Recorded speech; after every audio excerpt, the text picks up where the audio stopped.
నమస్తే, welcome to our channel. మనతో పాటు ప్రస్తుతం గంధం రాములు ఉన్నారు. అన్న తెలంగాణ ఉద్యమకారుడు. మరి అన్నతోనైతే మాట్లాడదాం. అన్న నమస్తే. అన్న నమస్తే అమ్మా. ఎలా ఉన్నారు? బాగున్నామ్మా. అన్న జూబ్లీ హిల్స్ ఉప ఎన్నికలు వచ్చినాయి. మరి ఎలా ఉంది ఇప్పుడు ఇక్కడ ప్రచారం ఎలా జరుగుతుంది? ఎవరు గెలుస్తారు అనుకుంటున్నారు అసలు ఇక్కడ? ఇప్పుడు జూబ్లీ హిల్స్ ఎన్నిక అంటే కుట్రలకు అహంకారానికి అభివృద్ధికి జరుగుతున్నటువంటి యుద్ధం ఇది.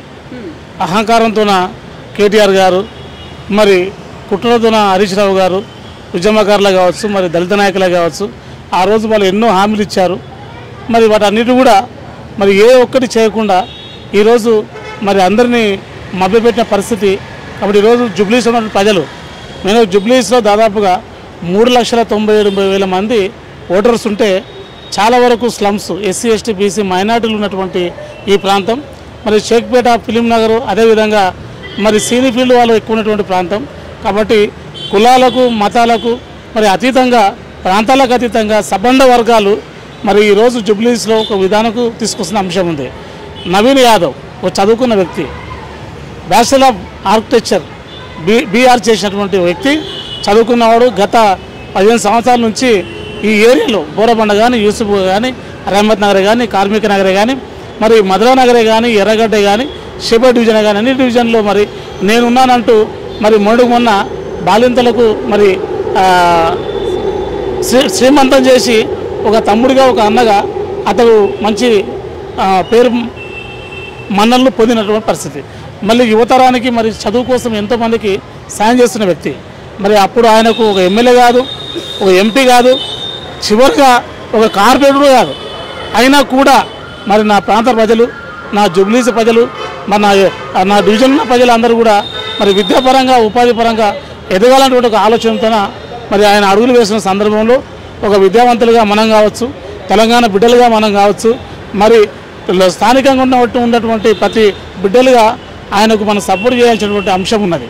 దీనిలో భాగంగా రేపటి నాడు ఖచ్చితంగా ఆయన గెలిస్తే మరి ముందు ఆయనకు ఏ అధికారం లేనప్పుడే మరి ఇంత చేశాడంటే, మరి అధికారానికి ఎమ్మెల్యే చేస్తే ఒక ఉత్సాహవంతుడు, విద్యావంతుడు, ఒక యువజనుడు మరి ఇంకా ఎంత చేస్తారని కూడా ఈరోజు ప్రజలు స్పష్టంగా తిరుగుతున్నాం. మేము అది వాళ్ళు తిరుగుతుంటే వాళ్ళంతటా వాళ్ళే చెప్తున్నారు. ఎందుకంటే నవీన్ యాదవ్ అంటే మా ఇంటి కొడుకు, మా ఇంటికి ఒక అన్న, మా ఇంటికి ఒక బిడ్డ అని చెప్పేసి దీవిస్తున్న పరిస్థితి. కానీ ఈరోజు మరి తెలంగాణ పేరు మీద తెలంగాణ రాష్ట్ర సమితిని పెట్టి తెలంగాణ ఉద్యమకారులను బయటకు పంపించి మరి దొంగలను, లంగలను తీసుకొచ్చి తెలంగాణ భవన్లో పెట్టి మేము కష్టపడి పాములు పుట్టను తయారు చేస్తే మరి చీమలు నిలగొట్టి పాములు వచ్చి ఉన్నాయి. మరి వారు మాట్లాడతారు. ఈ రోజున తెలంగాణ రాష్ట్ర సమితి హత్య చేసింది ఎవరండి? తెలంగాణ రాష్ట్ర సమితిని హత్య చేసి ఈరోజు బీఆర్ఎస్ పార్టీని బతికించింది. అంటే తల్లిని చంపి మరి పినతల్లిని తీసుకొచ్చుకున్నారు. ఆ పినతల్లికి ఇప్పుడు కూడా వాళ్ళు అన్నం పెట్టకుండా మరి వాళ్ళు కూడా ఇంకా సున్నం పెడుతూనే ఉన్నారు. కాబట్టి వాళ్ళు వచ్చేదో రకరకాలుగా మాట్లాడుతున్నారు. రాష్ట్ర స్థాయిలో ఉన్నటువంటి మాటలు మరి గలీలో మాట్లాడుతున్నారు. మీరు ఎన్నోసార్లు ఢిల్లీ తిరిగి కూడా మరి రైతుకు మరి వరి ధర కోసం పోయినాం. ఆ రోజు కూడా ఏం చేయలేని పరిస్థితి. కాబట్టి ఒకటే స్పష్టంగా విధానం ఏంటంటే, స్థానిక బిడ్డ, మన బిడ్డ, మన ఎదురు ఉన్న బిడ్డ, రాత్రి ఫోన్ చేస్తే మరి బుల్లెట్ మీద, బండి మీద నీ ఇంటికి వచ్చే బిడ్డ. కాబట్టి ఖచ్చితంగా మేము ఏమంటున్నామంటే, నవీన్ యాదవ్ గారి యొక్క హస్తం గుర్తుకు ఓటేసి మాకు యువతరాన్ని, మరొక విద్యావంతుని మరి మీరు గెలిపించుకుంటే మీ ఇంటి ముందు అభ్యర్థి, మీ ఇంటి ముందర మరి అభివృద్ధి ఉంటుందని మీ అందరికీ తెలియజేస్తున్నాం. ఓటు చాలా విలువైంది ఓటు. మరి హరీష్ రావు గారు, కేటీఆర్ గారు, మరి మిగతా బీఆర్ఎస్ మాజీ మంత్రులు, ఎమ్మెల్యేలు బాగా తిరుగుతున్నారు. డబ్బులు బాగున్నాయి, లక్షల కోట్లు ఉన్నాయి. ప్రజలారా, ఆ సొమ్ము మన సొమ్ము. కాబట్టి కాళేశ్వరంలో దోచుకున్న సొమ్ములు ఉన్నాయి, 54,000 కోట్లు ఉన్నాయి. మిషన్ భగీరథలో 34,000 కోట్లు ఉన్నాయి. కేసీఆర్ కిట్టులో దాదాపుగా 12,000 కోట్లు ఉన్నాయి. ఇట్లా అనేక పథకాల్లో దోచుకున్న డబ్బులు బ్రహ్మాండంగా ఉన్నాయి. వాళ్ళు ఇస్తే తీసుకోండి, మీకు అడగకుండా ఇస్తారు తీసుకోండి. వాళ్ళు 2,000 కాదు, ఈయనకి వస్తే మీరు 10,000 అడగండి. మన సొమ్ము, మీ సొమ్ము, డబ్బులు తీసుకోండి, మంది ఇస్తే మంది తీసుకోండి. కానీ ఓటు మాత్రం తెలంగాణ ఇచ్చిన తల్లి సోనియమ్మ. మరి తెలంగాణ తీసుకొచ్చినటువంటి ఉద్యమకారులు ఉన్నారు. ఉద్యమకారులను చూడండి. వాళ్ళ యొక్క ఆశయాల మేరకు ఈరోజు రేవంత్ రెడ్డి గారు మరి ఏ ఒక్కరిని కూడా కవులకు న్యాయం చేస్తున్నారు, కళాకారులకు న్యాయం చేస్తున్నాడు. మరి మొన్న కవులకు, కళాకారులకు ₹1 కోటి ఇచ్చారండి. 300 గదాలు ఇచ్చారు. మరి ఆయన ఎవరికి ఇచ్చారు? జర్నలిస్టులకు ఇల్లు కడతా అని చెప్పిండ్రు. అద్భుతమైన ఇల్లు కడతాను. ఒక్క జర్నలిస్ట్ కానీ ఇల్లు వచ్చిందా? మరి నిరుద్యోగులకు ఉద్యోగాలు వచ్చినాయా? మరి రేవంత్ గారు వచ్చిన తర్వాత జర్నలిస్టులను మరి దగ్గరగా ఒక ఇంటి అన్నగా మాట్లాడుతున్నారు ప్రెస్ మీట్లా. అదేవిధంగా ఇచ్చిన హామీలను ఒకటొకటి అవుతూనే ఉంది. ఇప్పుడు పుట్టినెమ్మడే ఎవరు 10 ఏళ్ళు కారు పుట్టినెమ్మడే మరి నడక చేసుకునే పరిస్థితి 22 నెలలు అయింది. 22 నెలల లోపల ఉద్యోగ అవకాశాలు కానీ ఉద్యోగులకు కానీ గ్రూప్ 1 గ్రూప్ 2 ఇదే మొన్న వేదికగా మన 18 తారీఖున వేదికగా మరి దాదాపు 675 మందికి గ్రూప్ 1 ఉద్యోగాలు ఇచ్చింది. దాంట్లో మా లమ్మడి బిడ్డలు, దాంట్లో మా మాదిగ బిడ్డలు, అన్ని రకాల బిడ్డలు ఈరోజు ఉద్యోగం జాయిన్ అయ్యారు. నిన్న 26 తారీఖు 34 మంది డిఎస్పీలు అప్పలు జాయిన్ అయ్యారు. కాబట్టి ఇవన్నీ విజయాలు. పుట్టుకతోనే ఎవడు కళాకారుడు కాదు, పుట్టుకతోనే ఎవడు మేధావి కాదు, కానీ అంచెలంచెలుగా చేసుకున్నటువంటి పరిస్థితి. ఈ దేశానికి స్వాతంత్రం ఇచ్చిన పార్టీ కాంగ్రెస్ పార్టీ, ఈ రాష్ట్రాన్ని ఇచ్చిన పార్టీ కాంగ్రెస్ పార్టీ. కాబట్టి వాళ్ళ కల్లుబుల్లు మాటలకు నమ్మకండి. మేము 23 సంవత్సరాలు నమ్మి ఈరోజు ఇట్లా తయారైనాం. కాబట్టి మేము విద్యావంతులుగా యూనివర్సిటీ విద్యావంతుల నాయకులుగా పనిచేసి కూడా వారి మాటలకు లోబడి ఈరోజు 23 సంవత్సరాలు మా జీవితాన్ని నాశనం చేసుకున్నాం. మీరు అట్లా కావద్దు. జుబ్లీస్ ప్రజలారా, అని సబ్బండ వర్గ ప్రజలారా, మైనార్టీలు కావచ్చు, ఎస్సీ ఎస్టీలు కావచ్చు, మరి అగ్రవర్ణాలుగా ఉన్నటువంటి వాళ్ళు కావచ్చు, మీ బిడ్డ మన బిడ్డ నవీన్ యాదవ్ యొక్క హస్తం గుర్తుకు ఓటేయండి. పనిచేసే చెయ్యికి ఓటేయండి. పనిచేసే చెయ్యి నవీన్ యాదవ్. కాబట్టి రేపు జరగబోయేటువంటి నవంబర్ 11 తారీఖున మీ అమూల్యమైన ఓటు మరి హస్తం గుర్తుకు ఓటేసి మరి జుబ్లీస్ నవీనను గెలిపించి రేవంత్ రెడ్డి గారికి మనం గిఫ్ట్ ఇద్దాం. మరి గిఫ్ట్ ఇస్తే అతి ఉత్సాహవంతంగా పనిచేసేటువంటి యువకుడు సీఎం గారు అయితే నవ యువకుడు, యువతరానికి నిదర్శనం మన నవీన్ అన్న. కాబట్టి నవీన్ అన్న ఓటేని దయచేసి కల్లిబొల్లు మాటలకు నమ్మకండి. తెలంగాణ పదం మీద వచ్చే తెలంగాణ అంటారు, కానీ తెలంగాణ పదాన్ని చంపినటువంటి వాళ్ళు నేరస్తులు. వాళ్ళ మీద రాబోయే రోజుల్లో కేసులు పెడతాం. ఎందుకంటే టీఆర్ఎస్ పార్టీని చంపినటువంటి నేరస్తులు రౌడీ షీటర్లు.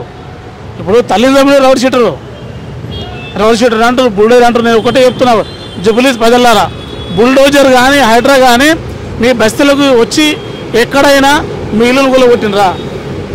వాళ్ళు తప్పుడు ప్రచారం చేస్తున్నారు. వాళ్ళు ఏమంటారు, 6 గ్యారెంటీలు 6 బాకీ అంటారు. అరే నాయన, మీరు 23 ఉన్నాయి బాకీలు. మాకు ఇవ్వాల్సినటువంటి తెలంగాణ ప్రజలకు ఇవ్వాల్సినటువంటి 23 బాకీలు ఉన్నాయి. అవి తీర్చండి. మీరు అధికారం ఒకటే కాదు, ఆదాయం ఉంది. ఆ ఆదాయంకు మీ దగ్గర లక్షల కోట్లు పంచండి తెలంగాణ ప్రజలకు. అప్పుడు మీరు పునీతులు అవుతారు. లేకపోతే కర్మఫలం మరొకసారి ఉంటుంది. మీరు పాపిస్టోలు, మీరు దుర్మార్గులు పాపిస్టోలు. లెజెండ్ టీవీ ద్వారా చెప్తున్నాం.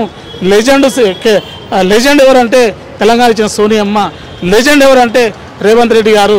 లెజెండ్ ఎవరంటే యువ నాయకుడు నవీన్ యాదవ్ గారు. తెలంగాణ ఉద్యమకారులు, అమరవీరు లెజెండు. మీరు కాదురా రుచనా కొడుకులారా, బాకీ పడ్డరా మీరు. బాకీ కట్టుకోండి. ఈరోజు పునీతులు కండి అని ఒకసారి వాళ్ళకు హెచ్చరిక జారీ చేస్తూ, వాళ్ళకి హక్కు లేదండి, ఇక్కడ తిరిగే హక్కు లేదు. వాళ్ళకు హక్కు లేదు. ఎందుకు హక్కు లేదంటే తెలంగాణ అస్తిత్వాన్ని నాశనం చేసిండ్రు, తెలంగాణ ఆదాయాన్ని నాశనం చేసిండ్రు, తెలంగాణ వనరులను నాశనం చేసిండ్రు, అందరి జీవితాల్లో మట్టు పోసిండ్రు, బూడిద పోసింది. కాబట్టి మీ పార్టీ మీరు మళ్ళీ ఒకసారి బూడిద పాలు కావాల్సిందే. ఇది ఉద్యమకారుల హెచ్చరిక. మా ఉసురు తగిలిపోయారు, మళ్ళీ తగిలిపోతారు. ఇది వాస్తవం. కాబట్టి ఇవన్నీ జరుగుతూనే ఉంటాయి. ప్రజలారా, రేపు 11 తారీఖు హస్తం గుర్తు మీద ఓటేసి మంచి మెజారిటీతో నవీన్ అన్నను గెలిపియండి. అభివృద్ధి మీ ఇంటి ముందరే ఉంటుంది. నవీన్ అన్నకు నేను చిన్నప్పటి నుంచి స్కూల్కి పోయే బస్తా తీసుకుపోవడం కానించి చూస్తున్నాను. చాలా మంచి పిల్లోడు అబ్బాయి. మా అబ్బాయికి మా ఏరియాలో అభివృద్ధి కావాలంటే రూలింగ్ పార్టీకి మీరు ఓటు వేసి గెలిపించి ప్రార్థనలు చేయాలి. హస్తం గుర్తుకే మన ఓటు వేయాలి. ఇది నేను ప్రేర్ చేస్తున్నాను. ఇప్పుడు బీఆర్ఎస్ పార్టీ వాళ్ళు ఏం చేశారంటే ఈ స్టేట్లో ఓన్లీ చూపించారు కొద్దిగా హుకా. కానీ ఎంపీలు మనవి 17 ఎంపీలలో 8 ఎంపీలు వాళ్ళది బీజేపీది అయింది, 8 ఎంపీలు వీళ్ళది అయింది. ఒక్క ఎంపీ మన అసదుద్దీన్ అవైసీ ఉన్నారు. ఆయనకు కూడా సలాం కర్రమై అందరికీ నమస్కారం చేసేసి సెంటర్లో కూడా మనం రావాలి. నవీన్ యాదవ్ గారికి మా అబ్బాయికి ఎమ్మెల్యే కాదు ఒక ఎంపీ కూడా చేయాలని నాకు చాలా ఆశలు ఉన్నాయి. ఎంపీ అయితే సెంటర్ నుంచి కూడా ఫండ్స్ వస్తుంది, సెంటర్లో కూడా మాట్లాడడానికి యుద్ధం ఉంటుంది మనకు. వీళ్ళు చేసింది ఏంటి? 10 సంవత్సరాల్లో అందరికీ ఆశలు నిరాశలు చేసిండ్రు. వాళ్ళ కుటుంబం ఎలా అయిపోయిందంటే బీఆర్ఎస్ది, తల్లి తండ్రి మీద దయలేని పుత్రుడు పుట్టని వాడు గిట్టనేమి విశ్వదాభిరామ వినురవేమ. ఆ సంస్కారం వాళ్ళ అక్క చెల్లెలకి సరిగ్గా చెప్పలేకుంటే ఇట్లా ప్రజలకి ఏం సమాధానం ఇస్తానండి? ఈ సంస్కారం ఉంది వాళ్ళది. ఒక ఆయన కాళేశ్వరం డ్యామ్ది తీసేసుకుంటాడు, ఒక ఆయన కార్ రేసులు అంటాడు, ఒక ఆయన మరి ఇలాంటి బర్సెషన్లు కావట్లేదా? డబల్ బెడ్రూమ్ తెలంగాణ వాళ్ళకి ఎక్కడ ఇచ్చిండ్రు? యూనివర్సిటీలో ఎవరైనా ఉద్యోగాల అవకాశాలు ఇచ్చిండ్రా? ఇవ్వలేరు. ఎక్కడ ఇచ్చిండ్రు? ఒక్కసారైనా 10 సంవత్సరాల్లో వచ్చి మాట్లాడిన కేసీఆర్. 10 సంవత్సరాలు నేను కూడా పనిచేసిన యుద్ధంలో నా పైసలు చేతితోటి కట్ చేసి ఎవరు లీడర్ పైసలు తీసుకొని నేను అట్లాంటి వ్యక్తి నా కష్టంతో అందరితో కలుస్తాను, అందరితో నిలుస్తాను. నాకు ₹1 ఎవరిది అవసరం లేదు. నవీన్ గారు నా కొడుకు, మీరా భతిజావ్, నా కొడుకు లాంటిది. ఆయనకి గెలిపించాలి. జవాదా కియా హో నిభానా పడేగా, हमको नवीन भाई को लाना पड़ेगा. ये एक है. हम किसी को गाली गुलस नहीं करेंगे. हम संविधान सम्मान से बात करने वाले हम हैं और इसके बारे में है ना बहुत चर्चे हैं मेरे गने. इन्हें कुछ भी नहीं दिए. आंध्रा तेलंगाना रहा हो बिजनेस बेहतरीन था, చాలా బాగుండే బిజినెస్. ఇప్పుడు ఆయన తెలంగాణ తీసుకొచ్చిండు, అభివృద్ధి చేస్తాను, ఉద్యోగాలు ఇస్తాను, అది ఇస్తాను, ఇది ఇస్తాను, ఏమీ లేడు. సోనియా అమ్మ దగ్గర పోయి నమస్కారం చేసి చమత్కారం చేసుకొని ఇక్కడ వచ్చి సోనియా అమ్మ అన్నారు. ఆ బాధ్యత కేసీఆర్ గారిది ఉంది. కాంగ్రెస్కి గెలిపించాలి, గెలుచుకోవాల్సింది. కానీ ఆయనకు సత్తా లేదు. ఆయన పోయి దానిలో బీ టీం అయిపోయిండు, పొంగి బజానా, లేకుంటే లోపలేస్తారు వాళ్ళు. మనం అట్లా కాదు. మనం ఎందుకు భయపడాలంటే నీతి నిజాయితీలు ఉన్నాం. 100 కాదు, కోట్ల మంది, 4 కోట్ల మందికి చెప్తున్నాను నేను. దయచేసి బలిదానాలు అయింది ఎవరు? ఇందిరమ్మ గారు. బలిదానాలు అయింది ఎవరు? రాజీవ్ గాంధీ. బలిదానాలు అయింది, ఇన్ని బలిదానాలు ఇచ్చిండు. వీళ్ళు ఎవరైనా ఇచ్చారా? చెప్పమ్మా, ఇచ్చారా? ఇయ్యలేరు. 12%, 12% ఇస్తామని చెప్పిర్రు. సార్ ఏం సార్ కేసీఆర్ గారు 12% ఇస్తారన్నారు, మీరు ఏమైంది అంటే कैंडिडेटिंग अड़गते अरे चुप बैठ रहे, चुप, तेरे बाप से बात कर दो. बाप नको भाई, मेरा बाप तो लीडर नहीं, घर में है मेरे बाप. मैं तेरे पूछा भाई, तुम असेंबली में बोले ना, నువ్వు చెప్పారు కదా మీరు, అందుకే నేను అడిగినాను. దానిలో తప్పు ఏముంది? ఈ కాళేశ్వరం డ్యామ్ది దునియాగా అంతా పైసా తీసుకున్నాడు. 53 కోట్ల రూపాయలు అక్కడ కేటీఆర్ కార్ రేస్లో తీసేసుకున్నాడు. ఏంటండి ఇది? ఎవరికి ఇల్లు ఇచ్చారు డబల్ బెడ్రూమ్? నాకు చూపించండి. అసలు నేను 50 సంవత్సరాల నుంచి ఉన్నాను, పొలిటికల్లో దూరం లేదు. నేను పొలిటికల్ లాలో ఉంది. చెప్తే అందరికీ బ్లడ్ వెళ్ళాలి. అసలు మనము 70 ఏళ్ళ నుంచి చిన్నప్పటి నుంచి పెద్దగా చేసింది కాంగ్రెస్ ప్రభుత్వం, వాళ్ళకి ఇవ్వాలి. అరే ఒక్కసారి మనం పెళ్లి చేయగానే అరే ఆ అమ్మాయి దొరికిందని మనం ఊళ్ళాడితే కాదు. తల్లి తండ్రి మీద దయ ఉండి మాట్లాడాలి, వాళ్ళకు మంచిగా చేయాలి. ఎవరు తల్లి మీద చాలా దయ చేస్తారో, వాళ్ళు చాలా మంచిగా చూస్తారో వాళ్ళు పైకి వస్తారు. అట్లాంటి వ్యక్తి మన నవీన్ అన్న. నేను చెప్తున్నాను, ఇంకా నేను ఏమంటే నాకు కొద్దిగా ఓపిక లేదు. నేను ఇంకా చాలా ఉంది అమ్మా, మీరు చెప్పండి, నేను వచ్చి నేను మాట్లాడతాను. చాలా విధానాలుగా ఉన్నాయి. ఇది 12 శాతం ఆయన యూనివర్సిటీలో 1200 మంది బలిదానం అయింది. ఏమైంది? నేను కవిత అక్క అందరు పోయి ఇంద్రాపాలకి దగ్గర 2001లో సమస్యలు తిని ధర్నాలు చేసినాము. ఎక్కడ అయింది అభివృద్ధి? తెలంగాణ ఆంధ్ర అలగ్ చేసేసి సపరేట్ చేసి బిజినెస్ అంతా పాడైపోయింది, సర్వనాశనం అయిపోయింది. ఇవరికి ఎవరికైనా అనడానికి వీలు లేదు. ఆయన అయితే కొద్దిగా హెల్త్ బాగలేదు, వాళ్ళు కూడా మన వాళ్ళే. కానీ ఇట్లా చేయకూడదు కదా. ఈడ మా అబ్బాయి ఒక సీట్ గురించి కొట్లాడుతుండ్రు, దానికి వాళ్ళు ముందరెత్తి అది అంట ఇదంట. అది ఎందుకమ్మా? నీ పని నువ్వు చేసుకో, నా పని నేను చూసుకుంటాను. ఏం దీంతోనే బతుకుతున్నాడు ఆయన? ఏం లేదు ఆయనకు, మస్తు ఉంది తినడానికి, బతికి హ్యాపీగా అమెరికాలో ఎంజాయ్ చేసుకుంటా బతుకుతుంది. కానీ అట్లాంటి కాదు మావాడు మంచివాడు, చదువుకున్న పిల్లడు. వీళ్ళలాగా నేనే చదువుకున్నాను, నేనే అమెరికా పోయినాను అంటే నువ్వు అమెరికా పోతే అమెరికాకు పోయిన వాళ్ళందరూ బాత్రూంలో కడిగి వస్తారు, ఇక్కడ చెప్పరు. ఎవరు చెప్తారా? చెప్పరు. అందుకే నా పవిత్రమైన ఓటు, నాకు కొద్దిగా లైట్గా ఓపిక లేదు. ఇంకొకసారి మీ నంబర్ ఇస్తే మా అబ్బాయికి నేను వచ్చి మాట్లాడతాను.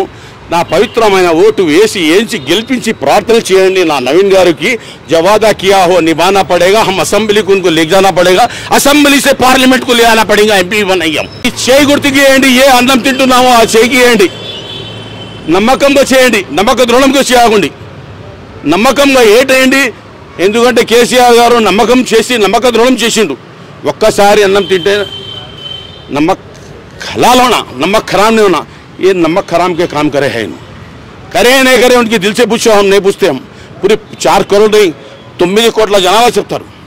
ఎందుకంటే ఆంధ్ర తెలంగాణ 9 కోట్లు ఉండే, ఇప్పుడు 4 కోట్లు అని వాళ్ళు చెప్తారు, నేను చెప్పేది కాదు. ఏమన్నా అయితే ఏమైనా జరిగితే నా మాటల్లో కానీ ఏదన్నా కానీ ఇదల్లో కానీ తప్పు ఉంటే నాకు ఏమంటే చేయకూడదు, చేయొచ్చు. మీకు మీ అమ్మ మీ పేరేంటి? మాధవి గారు, మీకు ఒక నమస్కారం, అబ్బాయికి నమస్కారం. మీ ఛానల్ ద్వారా చేస్తున్నందుకు ఛానల్ బాగా వెళ్ళాలి, మీరు కూడా బాగుండాలి, తెలంగాణ బంగారు తెలంగాణ అవ్వాలి, నవీన్ గారు రావాలి. అందుకే నేను అందరికీ నమస్కారం చేసి 4 కోట్ల మందికి నా జూబ్లీ హిల్స్ కాన్స్టిట్యూన్సీకి నమస్కారం చేసి ఈ సభకు నమస్కారం చేసి సెలవు తీసుకుంటున్నాను. నమస్తే అన్న. నమస్తే అన్న, జూబ్లీ హిల్స్లో ఏ పార్టీ గెలవనుందన్న? జూబ్లీ హిల్స్లో 100% కాంగ్రెస్ పార్టీ గెలుస్తుందని మేము అనుకుంటున్నాం. ఎందుకన్నా? ఎందుకంటే ఇప్పుడు గత 10 సంవత్సరాల నుంచి రానటువంటి స్కీములు అన్నీ కూడా ఇందిరమ్మ ఇండ్లు కావచ్చు, కొత్తగా రేషన్ కార్డులు కావచ్చు, సన్నబియ్యం కావచ్చు, ఫ్రీ బస్సు కావచ్చు, 200 యూనిట్ల వరకు ఎలక్ట్రిసిటీ బిల్లు ఇప్పుడు మొత్తం తెలంగాణ వ్యాప్తంగా అమలైనందుకు చాలామంది సంతోషపడుతున్నారు. నెలకు మినిమం 500 నుంచి 600 వరకు బిల్లులు వచ్చేవి గతంలో, కరెంటు బిల్లులు. ఆ కరెంటు బిల్లు భారాలు లేకుండా కూడా ఇబ్బంది లేకుండా ఉన్నందుకు సామాన్యుడికి మేలు జరుగుతుందని మేము నమ్ముతున్నాం. అంటే అన్న, ఇప్పుడు బీఆర్ఎస్ నుంచి కూడా మాగంటి సునీత గారు నుంచున్నారు, ఇప్పుడు కాంగ్రెస్ నుంచి నవీన్ యాదవ్ గారు, బీజేపీ నుంచి లంకల దీపక్ రెడ్డి గారు. అంటే ఇంతమంది ఉన్నాక కాంగ్రెస్ ఎలా గెలుస్తుందని అంత నమ్మకంగా చెప్తున్నారు? ఇప్పుడు కాంగ్రెసే ఎందుకు గెలుస్తుందని మేము ఎట్లా నమ్ముతున్నామంటే, జూబ్లీ హిల్స్ కాన్స్టిట్యున్సీలో ఎక్కువగా మైనార్టీ 150,000 వరకు మైనార్టీ ఓట్లు ఉన్నాయని సమాచారం. అదేవిధంగా ఈ యాదవ కమ్యూనిటీ సామాజిక వర్గంలో బీసీ కమ్యూనిటీ సామాజిక వర్గం మొత్తంలో తీసుకుంటే కేవలం యాదవ సామాజిక వర్గం ఓట్లే ఈ జూబ్లీ హిల్స్ ఎలక్షన్ని శాసించనున్నాయనే సమాచారం కూడా మాకుంది. కాబట్టి ఇటు ముస్లిము కమ్యూనిటీతోన మంచి సంబంధాలు ఉన్నాయి నవీన్ అన్నకు. అదేవిధంగా యాదవ కమ్యూనిటీ అనకుండా అన్ని కులాలతోన అన్ని మతాలతోన మమేకమై గత 20 సంవత్సరాల నుంచి వాళ్ళు గ్రౌండ్ లెవెల్లో ఉన్నారు. కాబట్టి మంచి వచ్చినా చెడు వచ్చినా ఏది వచ్చినా, వరదలు వచ్చినా వానలు వచ్చినా, ఇండ్లు కూలిపోయినా సాధారణంగా ప్రజలందరికీ సహాయం చేసే మంచి మనసు ఉన్నటువంటి కుటుంబం. కాబట్టి అన్ని కోణాలు ఆలోచన చేసినప్పటికీ ఇంకో విషయం ఏంటంటే, ఈ కాంగ్రెస్ పార్టీ అధికారంలో ఉండడం వల్ల అభివృద్ధి పనులు కేవలం కాంగ్రెస్ పార్టీ ద్వారానే సాధ్యమవుతాయి అన్నటువంటి అది కూడా మాకు కొంత ఉపయోగపడబోతుందని మేము అనుకుంటున్నాం. అంటే బీఆర్ఎస్ నుంచి ఏమైనా సెంటిమెంట్ వర్కౌట్ అయ్యే ఛాన్స్ ఏమైనా ఉందన్న? అలా గెలిచే అవకాశం ఉందంటారా? బీఆర్ఎస్ నుండి సెంటిమెంట్ అంటే కొంతవరకు పనిచేస్తుంది, కానీ వాళ్ళు ఆ పనిచేస్తుంది అన్న మాట అక్కడ ఉన్న వాళ్ళకు ఖచ్చితంగా భర్త చచ్చిపోయినటువంటి ఒక ఆడపడుచుకి ఎవరికైనా ఒక 6 నెలలు మినిమం వాళ్ళకు కన్సెషన్ ఇస్తాం, ఇంటి దగ్గర ఉండడానికో లేకపోతే ఎవరైనా ఓదార్చే వాళ్ళు ఉంటే వాళ్ళని ఆ కనీసం అటువంటిది కూడా వాళ్ళు మిగలకుండా చేసినందుకు చివరికి వాళ్ళు ఎన్నో పాపాలు చేసి లాస్ట్కు ఈ దుర్మార్గమైనటువంటి దానికి వీళ్ళు తెరదీయడం జరిగింది. బిల్లారంగాలు ఇద్దరు. బిల్లారంగాలు అంటే ఎవరో మీకు తెలుసు, హరీష్ రావు, కేటీఆర్. ఇవాళ ఇంకా ఎన్ని నాటకాలైనా వేసినా, వాళ్ళు పొర్లు దండాలు పెట్టినా, వాళ్ళ తాత జేజమ్మ వచ్చినా ఇక్కడ ఖచ్చితంగా జూబ్లీ హిల్స్లో, ఎందుకంటే గతంలో 3 సార్లు ఇచ్చిన మాగంటి గోపీనాథ్కు. ఇది మళ్ళీ ఇప్పుడు ఇంకోటి, ఆమె ఆడపిల్ల అనేది మాకు చిన్నచూపు అనేది లేదు, కానీ ఆమె ఆడపడుచు బయటికి వెళ్ళలేదు, కొంత నడివోలు వయసు అయింది, అవి బాగానే నడి వయసు వచ్చింది, కొంచెం ఇబ్బందికరమైనటువంటి వాతావరణం ఆమెకు ఉంటుంది. ఇప్పుడు వాళ్ళ అధినేతనే సాక్షాత్తు వాళ్ళ అధినేతనే అసెంబ్లీకి రాకుండా ఓడిపోయిన మన అక్కస్తో, ప్రజల మీద అక్కస్తో, కనీసం 10 సంవత్సరాలు ముఖ్యమంత్రిగా ఉన్నటువంటి వారి పరిజ్ఞానాన్ని ప్రతిపక్ష పాత్ర పోషించకుండా, వాళ్ళ సలహాలు సూచనలు ఇవ్వకుండా అసెంబ్లీకి రాకుండా ఎట్లయితే ఫామ్ హౌస్లో పడుకున్నారో, అదేవిధంగా మరి ఇప్పుడు ఈ సునీతని ఏం చేస్తుందంటే, సునీతక్కని కేవలము ఈ సింపతి కోసము టీఆర్ఎస్ ఓటు బ్యాంకు డైవర్ట్ కాకుండా ఆమె దగ్గర వీళ్ళు ముందలుండి ఏడిపించుకుంటూ తుడిపించుకుంటూ తిప్పుకుంటూ ఆమెని ఇబ్బంది పెట్టిన పాపను వారికి ఊరికే పోదు ఖచ్చితంగా తగులుతుందని చెప్పి మేము ఈ సందర్భంగా మీకు మనం చేస్తాం. అంటే బీఆర్ఎస్ వాళ్ళు బాకీ కార్డు కూడా చూపిస్తున్నారు కదా, కాంగ్రెస్ వాళ్ళు ఈ బాకీ తీర్చాలి, ఇంకా ఈ బాకీ తీర్చాలి అని కూడా చెప్పి వాళ్ళు అది చూపించి అదేమన్నా ఎఫెక్ట్ అయ్యే ఛాన్స్ ఉందంటారా? మీరు చాలా మేడం చాలా మంచి క్వశ్చన్ అడిగినారు. ఈ అందరు చూడాలి, మీ ద్వారా ఈ మొత్తం తెలంగాణ మొత్తం ఇది పబ్లిసిటీ కావాలి. బాకీ కార్డు అంటే ఫస్ట్ దళిత ముఖ్యమంత్రి చేస్తున్నావు, అది బాకీ. దళితులకు 3 ఎకరాల భూమి అన్నావు, అది ఫస్ట్ బాకీ. ప్రతి ఇంట్లో ఒక ఉద్యోగం అన్నావు, అది బాకీ. తెలంగాణకు వాచ్ డాగ్ లాగా ఉంటా మేము పదవులు ఎవరు అనుభవించామో, మీరు వచ్చిన తెలంగాణ మీదే మీ అందరి ముందర పెడుతున్నామని అన్నావు, అది బాకీ కార్డు. అమరవీరుల కుటుంబాలకైతే మీ దగ్గర 12,000 కోట్ల 40 ఫండ్ ఉంది. 1200 కోట్ల 40 ఫండ్ ఉంటే 1200 మంది అమరులైనరు. మీరు చేసినటువంటి ఉద్వేగభరితమైనటువంటి ప్రసంగాల వల్ల అన్నీ కోల్పోయి రోడ్డు మీద పడి ఈరోజు ఆ అమరవీరుల కుటుంబాల తల్లిదండ్రులు బోరుమని ఏడుస్తూ ఉన్నారు. ఆ ఉసురు మీకు ఊకే పోకూడదు, ఇప్పటికన్నా మీరు పోకూడదంటే మీరు మీ దగ్గర ఉన్న పార్టీ ఫండ్ని అమరవీరుల కుటుంబాలకు పంచి మీ యొక్క చిత్తశుద్ధిని మీరు కాపాడుకోవాలని చెప్పి చేసుకోవాలని మేము మనవి చేస్తా ఉన్నాం.